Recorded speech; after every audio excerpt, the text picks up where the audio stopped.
Hello friends, welcome back to lifestyle goals. तो आज और एक आईपीओ एनालिसिस के साथ हम लोग आ गए हैं। ये भी एक एसएमई आईपीओ है एंड इसका जो एनालिसिस रहेगा पिछले बार की तरह एंड हर बार की तरह बहुत डिटेल्ड रहेगा।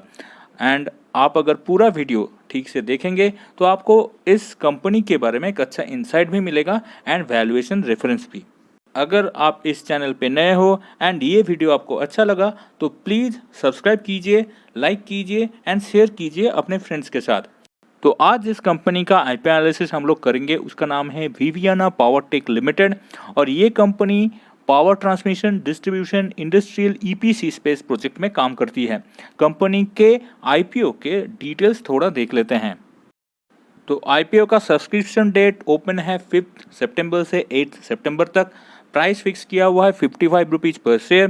Fresh issue almost 16 lakh shares का आ रहा है जिसके थ्रू ये लोग 8.8 करोड़ रुपीज़ मार्केट से रेज करना चाहते हैं। ऑफर फॉर सेल नील है।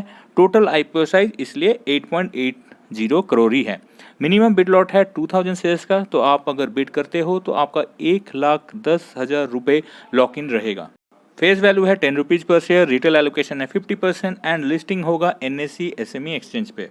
कंपनी का इशू ऑब्जेक्टिव्स थोड़ा देख लेते हैं। तो कंपनी का ग्रॉस इशू प्रोसीड्स आ रहा है 8.80 करोड़ का। इधर से अगर पब्लिक इशू रिलेटेड एक्सपेंसेस निकाल देंगे तो आपका नेट इशू प्रोसीड्स आएगा 8.15 करोड़ का। इसमें से 7 करोड़ जाएगा to meet working capital requirement and 1.15 crore जाएगा जनरल कॉर्पोरेट एक्सपेंस में। तो ये हुआ इनका जो टोटल इशू का जो भी रेज करेंगे इशू के थ्रू उसका यूटिलाइजेशन कैसा होगा ये इसमें आपको जानने को मिल रहा है। तो कंपनी के बारे में और थोड़ा जान लेते हैं। तो कंपनी एज आई सेड कि power transmission distribution and industrial EPC space project में है। ये लोग पावर ट्रांसमिशन, ईएचवी सबस्टेशन या testing, commissioning of substation, transmission, power distribution, network establishment, underground cable laying, upgradation and modification of existing power system में काम करती है। तो ये जो सेक्टर से बिलोंग करती है वो है पावर सेक्टर, इलेक्ट्रिसिटी सेक्टर।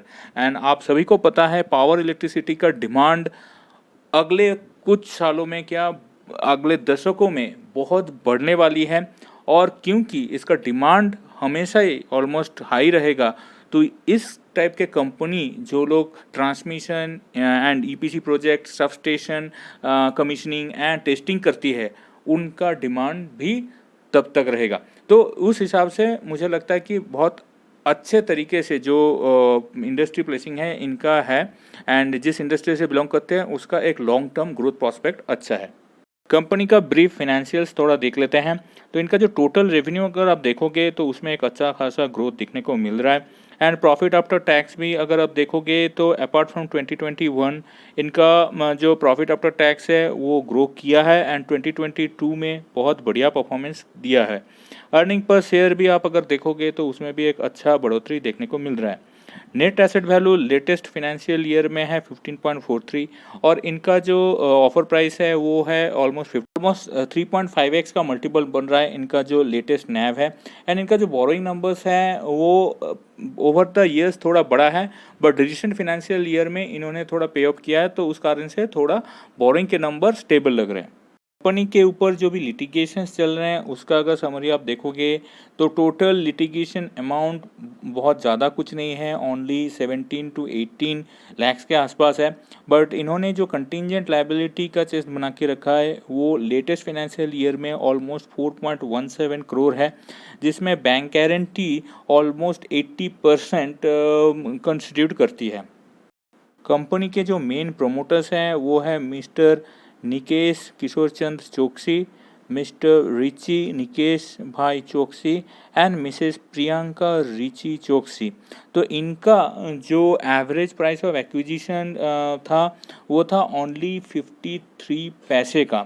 तो इन्होंने जो ऑफर प्राइस लेके आया है वो ऑलमोस्ट 100x है इनका जो एक्विजिशन प्राइस के ऊपर, जो मुझे लगता है थोड़ा on the higher side है but valuation again we'll discuss in later half of the video। Company का P&L स्टेटमेंट अगर आप देखोगे तो इनके टोटल रेवेन्यू नंबर में एक अच्छा खासा ग्रोथ देखने को मिल रहा है एंड अच्छा स्टेबिलिटी भी है।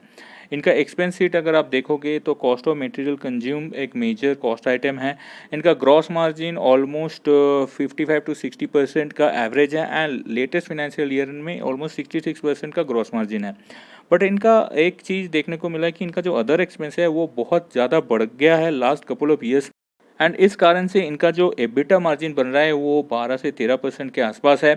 एंड प्रॉफिट आफ्टर टैक्स जो आ रहा है वो बन रहा है 9-9.5% के आसपास। कंपनी का बैलेंस शीट अगर आप देखोगे तो टोटल एसेट नंबर पे एक अच्छा खासा ग्रोथ देखने को मिल रहा है, बट 2-3 चीज़ मैं थोड़ा सा पॉइंट आउट करना चाहूँगा। तो इनका जो रिसेंट फाइनेंशियल ईयर में इनका जो वर्किंग कैपिटल है वो बहुत स्ट्रेस लग रहा है। आप देखिए करंट लायबिलिटीज जो है वो करंट एसेट के ऑलमोस्ट डबल है, तो उधर से वर्किंग कैपिटल रिलेटेड स्ट्रेस तो दिख रहा है। एंड इनका जो बोरोइंग अगर आप देखोगे तो रिसेंट ईयर्स में शॉर्ट टर्म बोरोइंग बहुत शूटअप हुआ है, जिस कारण से इनका जो total debt to equity profile है वो थोड़ा सा डिटेरिएट किया है।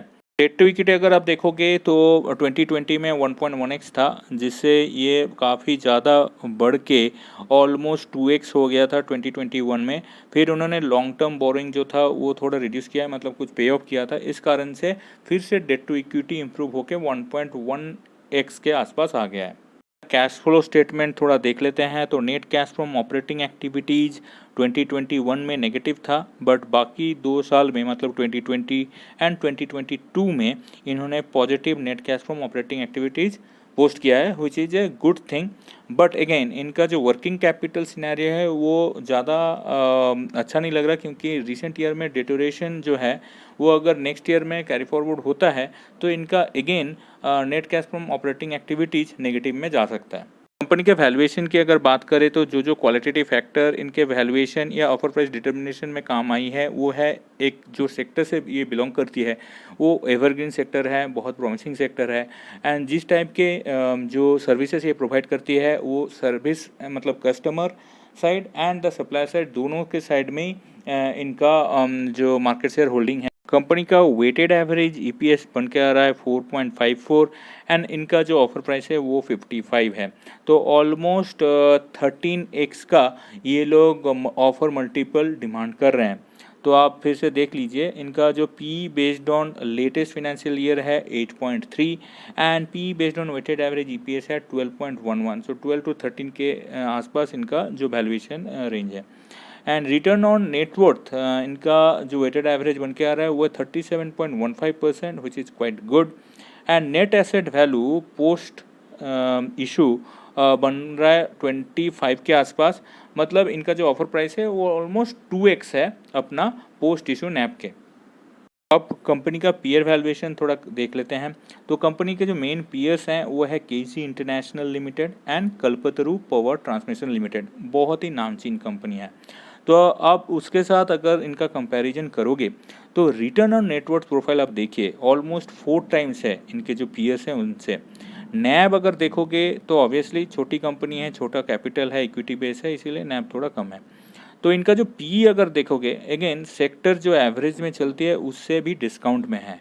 तो ये सब फैक्टर अगर आप देखोगे तो मुझे लग रहा है कि इस कंपनी को एक अच्छा खासा लिस्टिंग गेन मिलनी चाहिए, क्योंकि वैल्यूएशन अपना जो पीएस के वैल्यूएशन है उसमें डिस्काउंट भी है, स्टेबल इनका जो परफॉर्मेंस है ओवर द ईयर्स। आप अगर पीएनएल देखोगे जो पॉइंट हम लोग ने पहले बता चुके हैं, एंड बैलेंस शीट में थोड़ा सा रिसेंट ईयर्स में स्ट्रेस है, but it's normal for a power transmission in EPC company.